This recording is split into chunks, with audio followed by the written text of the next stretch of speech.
Bugün sizlerlə birlikdə Əl-Cəfər şairin yazdığı kitabı göstərəcəm. Burada povestsə hekayə haqqında gedir.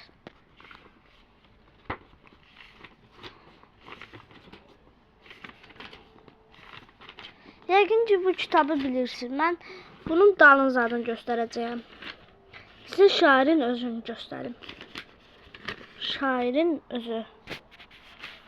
Bu Sovet vaxtındandır. Sovet vaxtında bu 55 qəpikdir. İndi isə 10 manata çıxıb. 55 qəpik.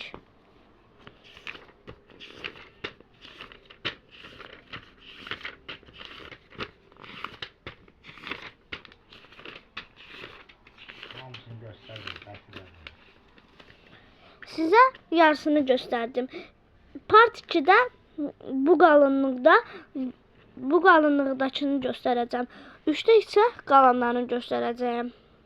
Sağ olun. Part 2-nin gəlməsini istəyirsinizsə, videoma 100 like gözləyirəm. Sizə belə kitablar yenə paylaşacağam.